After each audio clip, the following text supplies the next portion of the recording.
and because of its spots and because of what a pain in the butt it is to harvest hydrogen and helium and the like, it has been nicknamed Pox by the locals. That, my friends, is Kano in a nutshell. To summarize what you can do, or what you could possibly do on this planet. Ooh, also check out that jump to Pyro. Pyro means pirates, and it's near the asteroid belt. The possibilities abound. So, once again, to get back to summarizing, you can try your hand at mining in the asteroid belt. You could possibly seek out ghost asteroid stations. You could harvest resources on Pox, should you dare. You could see the crystalline formations on Kano 1, and you could visit Cartina City for the hustle, the bustle, and possibly new missions. Thanks for tuning in to this week's edition of Loremaker's Guide to the Galaxy. Once again, I am Sherry Heiberg, and I will see you next time. Goodbye.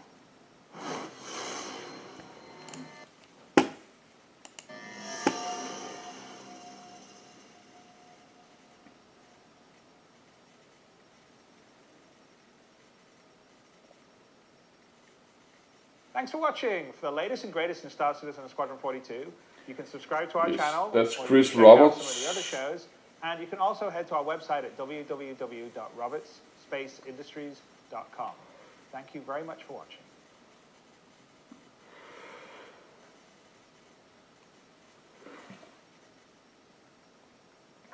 Also, let's have a look. I have some problems with my uploads. It stops so many times. Copy.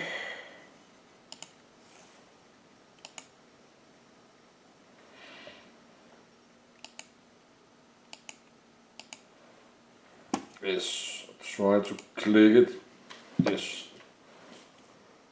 Let's go to full screen. Let's have a look. Yes, that's also is a white star.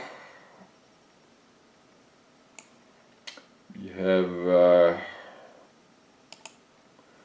also one. Habitants, no. Lava planets, hot lava planets. This tidal locked planet features a light side that is churning seas of lava, while its dark side is a cold, dark iron rich. Okay, I think the dark side you can visit with your spaceship, and of course not the lava side. You will burn, and your ship will burn. But I think we can go to the dark side. Yes, it have this side to the stars always. We have number 4. Habitat, no. Terrestrial rocky planets.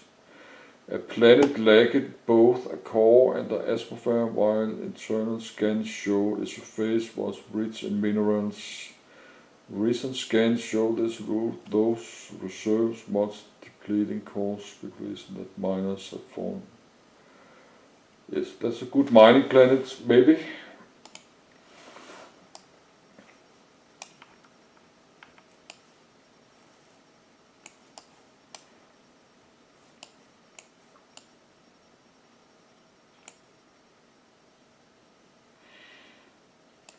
Also 3.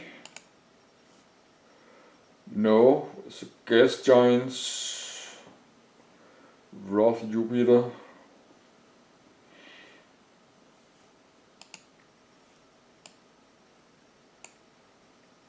What's this? Oh, I should not click.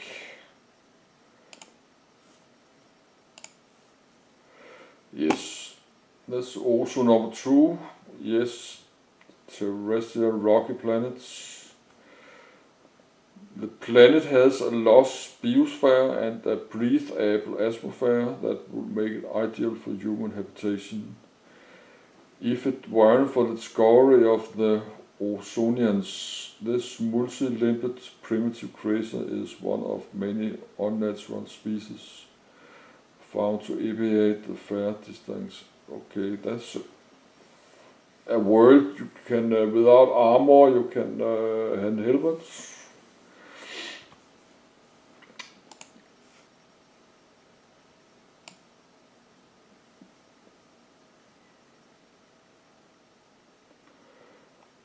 Also 3.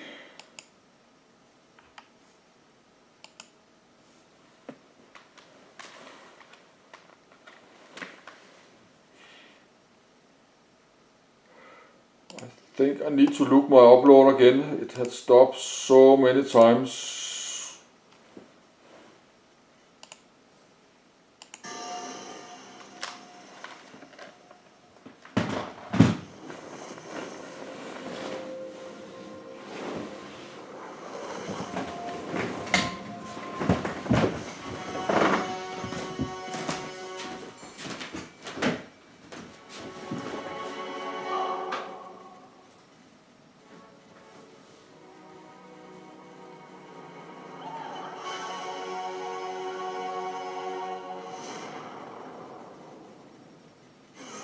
Hi everyone, welcome to a new edition of Loremaker's Guide to the Galaxy. I am the archivist here at CIG, Sherry Heiberg. For those who are not familiar with Loremaker's Guide, it's a show in which the writers and loremakers take turns guiding you through different systems in the galaxy that we are creating for you, the players. This week we are delving into the Oso system. It's a system I'm fond for a lot of reasons, mainly because it has actual sentient indigenous life, as opposed to a lot of the other systems that are Fair Chance Act protected. We have an actual hunter-gatherer society on Oso 2, who they build, they fight, they've got tools, they have complex societies, they have daytime TV dramas. Well, actually, they don't have that, but they should. And they're all located here in this system on this planet, Oso 2. As to the background of the system, it was discovered in 2861 by explorer Errol Navis. He named it after his daughter Oso. Very cute. As I said, it is Fair Chance Act protected, which is much to the chagrin of a lot of terraforming corporations who would very, very, very much like to have a crack at Oso 2 over here. Since it is within the green band, it already has a human-friendly atmosphere, and it's lush and biodiverse, and just represents this incredible chunk of profit that they can't have. You may remember that system and the Osonians upon it if you have ever read the tale The Lost Generation. It's a Tanya Oriole story. Tanya Oriole being a cool spacefaring adventurer archaeologist. In that story, she's trying to find the remains of the Artemis, the lost colony ship, and she ends up crash-landed on Oso, which she runs into a bit of trouble. So you should read it and find out what that trouble was. Here we have the sun of Oso, the star. It is an F-type main sequence star. For those of you who have followed along thus far, we know that the main sequence stars are the stars that burn hydrogen, and they are the most populous stars in the galaxy. F being one of the, it's not quite as common as G, which is our star type, but it's more common than the next one up. Its apparent color is white, but it is classified as yellow-white. This star right here is middle-aged, at about 3 billion years old. And, but it's still going strong. It still has friends and hobbies and a life, and it's gonna get its groove back any second now. Here we have Oso 1. Yes, the animation isn't really upload had stopped what this again. planet Had does done or what it 1,000 looks like. It is a times. magma planet. Its surface is covered entirely with lava. I mean, to say lava because it's on the surface. But of course, it's also in the depths of the planet, so magma and lava are both. So I have just added only 2 files in the line of upload to my YouTube channel, because I had to add it many thousand times. So yes, no reason to add 10 files, because it maybe just stops in 20 minutes. You have to copy all the description, all the files I had done many thousand times. So that's pretty hard work to do that. Actually, I like to see that. I did not see this. I'm sorry. I actually like, but I will watch all these videos, all these 170 or 200 videos, I will watch myself, and then when I finish watching all my videos, like maybe 200, I will make the part 1.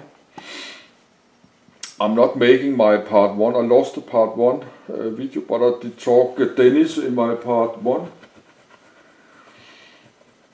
But when I have watched all my videos, we have 170, that could be 200 or 250, I don't know, 300, I have no limit of how many videos. I will make a part 1.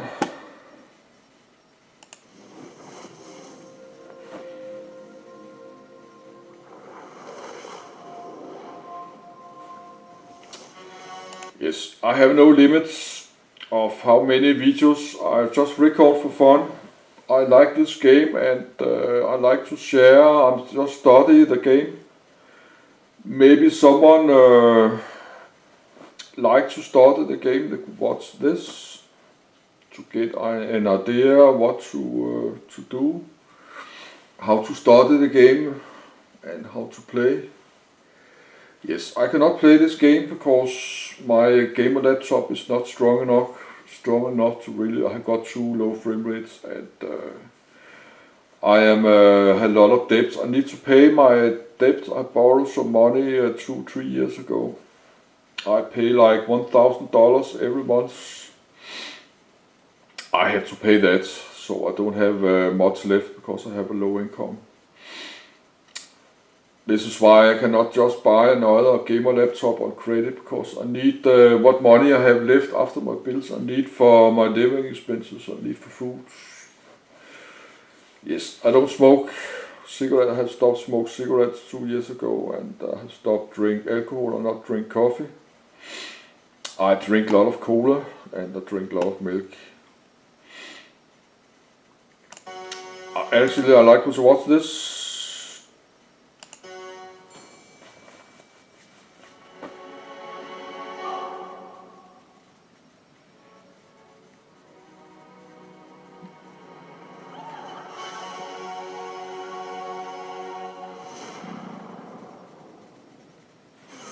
Hi everyone, welcome to a new edition of Lore Maker's Guide to the Galaxy. I am the archivist here at CIG, Sherry Heiberg. For those who are not familiar with Lore Maker's Guide, it's a show in which the writers and lore makers take turns guiding you through different systems in the galaxy that we are creating for you, the players. This week we are delving into the Oso system. It's a system I'm fond for a lot of reasons, mainly because it has actual sentient indigenous life, as opposed to a lot of the other systems that are Fair Chance Act protected. We have an actual hunter-gatherer society on Oso 2, who they build, they fight, they've got tools, they have complex societies, they have daytime TV dramas. Well, actually, they don't have that, but they should. And they're all located here in this system on this planet, Oso 2. As to the background of the system, it was discovered in 2861 by explorer Errol Navis. He named it after his daughter Oso. Very cute. As I said, it is Fair Chance Act protected, which is much to the chagrin of a lot of terraforming corporations who would very, very, very much like to have a crack at Oso 2 over here. Since it is within the green band, it already has a human-friendly atmosphere, and it's lush and biodiverse, and just represents this incredible chunk of profit that they can't have. You may remember that system and the Osonians upon it if you have ever read the tale The Lost Generation. It's a Tanya Oriole story. Tanya Oriole being a cool spacefaring adventurer archaeologist. In that story, she's trying to find the remains of the Artemis, the lost colony ship, and she ends up crash-landed on Oso, which she runs into a bit of trouble. So you should read it and find out what that trouble was. Here we have the sun of Oso, the star. It is an F-type main sequence star. For those of you who have followed along thus far, we know that the main sequence stars are the stars that burn hydrogen, and they are the most populous stars in the galaxy.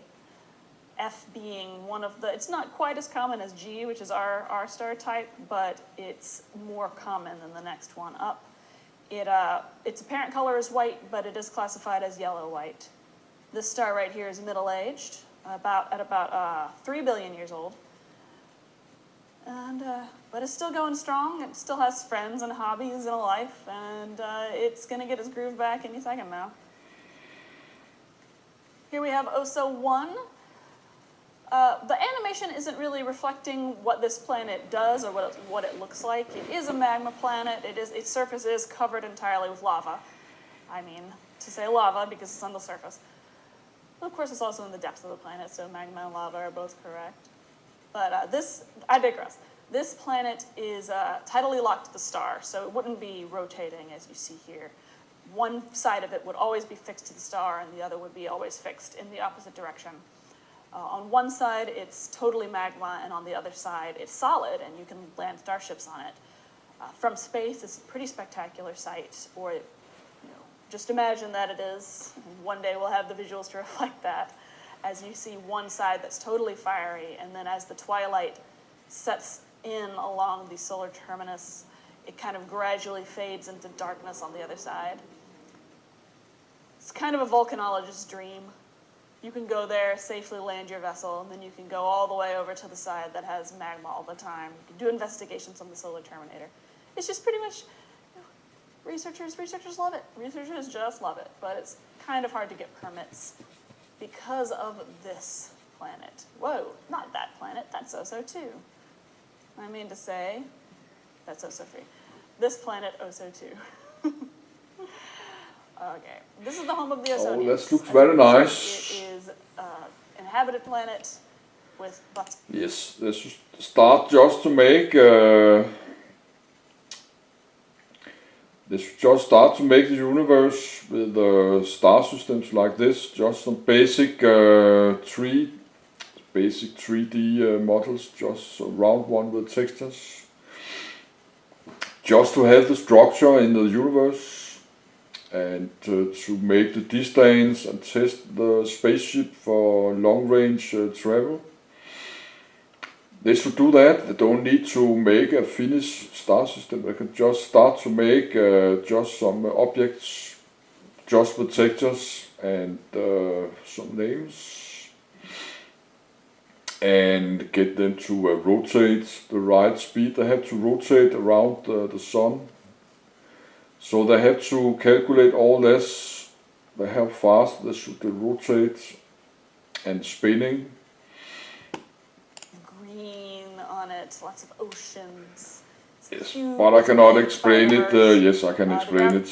But it's 3 a.m. in the morning and my English is not super good. I can explain what my point is. Yes, my point is not to wait many years so you have a finished star systems. That's just to make the basic structure. You just to have some empty round objects with some textures on, or no textures. You don't need texture, but just to have something so you have the structure in on the star map. Then you can select one main star system in one area, and then create that. So you have 4.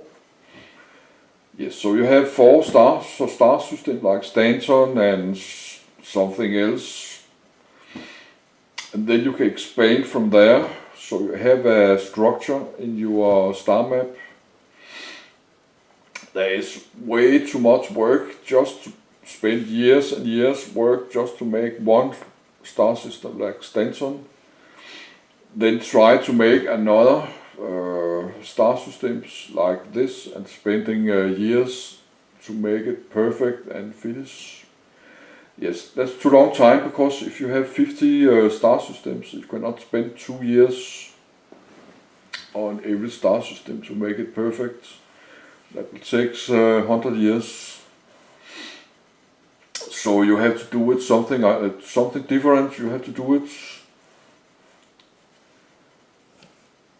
Is a little bit heavier than that of Earth, but it is pretty much just as populated. Lots of plants and animals and creatures. As I said earlier, this is the planet that Tanya Oriole crash landed on and got into trouble with the law because she did communicate with the Osonians. She found it a bit of a challenge because the Osonians, which are about 4.5 foot tall, and But of course, the design team will get better and faster for every planet they make. They will get more experience, and they can create planets faster and faster. They can do that, but even it takes half a year to make a full star systems with many planets and moon. If it takes half a year and you have 50, that's 25 years just for 50 star systems. If everything had to be perfect planets and perfect moons and everything should be perfect, that's a big work. So that's just simple calculation. If it takes two star systems every year, and you have 50, that's 25 years. Spectroid creatures, they don't really communicate with sound, they communicate with color. They've got these like panels, these biological panels on the sides of their heads that flash different colors. And that's how they communicate. And Tiny sort of figured something out while she was there, but as far as we know, it's a unique form of communication in the galaxy, and it makes animators everywhere cry. While we're on the subject of that, I just want to jump over here to Yogi Station. It's meant to be here in order to sort of prevent people from going in and out of the system in order to steal from OSO2 or cause any trouble on the planet. It's because the system is fair chance act protected. That said, it is considered sort of a dead-end job to get stationed there because there really isn't a lot to do. People aren't terribly interested in breaking the law in order to go after the Osonians. Yes, I need a small break. I will go to bathroom, I will go to my kitchen and get a little Coca-Cola, but I'll not stop the video. I just stop, I have to watch another day. Incredibly vicious when they're erotic to a certain point. And corrupt people on Yogi Station have been known to sell bodies of Osonians to passing Xi'an trade envoys. They say that they don't hunt and kill the Osonians, so that's at least a plus, but who knows where they get those bodies. Wahahaha. This has been your fake Halloween special. Let's move on here to OSO3, which we accidentally jumped to earlier. OSO3 is a gas giant with silicate clouds. We're again running into a little bit of the limitations on the visualization system we have. It's meant to be a gas giant with bands of green and white, which I think would be pretty cool looking. Not much to be seen here, so let's zoom out and go on to OSO4, which is located right here. OSO4 is a coreless planet. Coreless doesn't mean it's hollow. It's not inhabited by conspiracy theory, earth-ruling lizard people. It is a planet that is undifferentiated, so it doesn't have a solid metal core. Rather, it has metal distributed all throughout the planet. It's kind of like a fruitcake if you make it the right way. It's a popular place for miners who are willing to skirt the law to go, because you can get resources there if you want to, but you don't really want to attract the attention of Yogi Station, because you don't want to go to space jail. Let's move on from OSO4 and go to OSO5. All right, this is OSO5. It's an ice giant, sort of like Neptune. It has an ammonia and vapor atmosphere. It sees a little bit more traffic than some of the other inner worlds from illegal mining operations. Although, if you want just kind of ammonia and water vapor, there are plenty of other places to choose from. There's no reason to illegally mine that planet.